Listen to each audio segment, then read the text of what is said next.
I think it was essentially almost losing my family, right? It was just being so selfish and such an awful person that, I finally woke up and realized how much I was hurting everybody around me.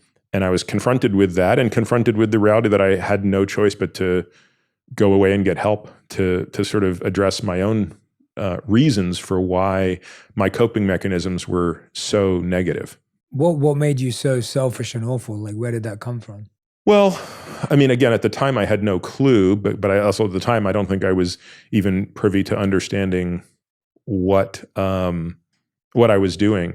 But obviously, as I talk about in the chapter, what I basically learned is I think a lot of my adaptations had to do with certain things in my childhood, some of which were I describe as kind of big T trauma, and some of which are frankly just little T trauma. But collectively, they just produced a response, an adaptation. I talk about this sort of model of trauma where wounded children become adaptive children. And adaptive children are there to protect the wounded children. And I think that's a remarkable trait of us as humans, right? We are very resilient. The problem is that a lot of those adaptations become maladaptive in adult life.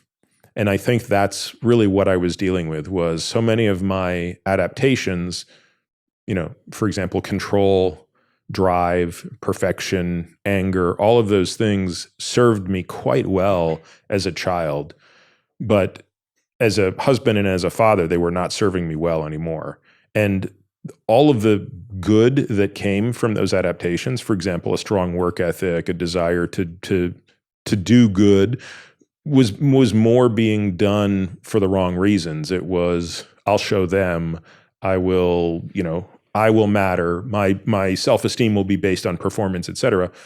And I think all of that had to be turned on its head. For me, that was sort of my journey, was learning how to undo all of the maladaptive behaviors to try to keep the good parts of the adaptation and then shed the harmful ones.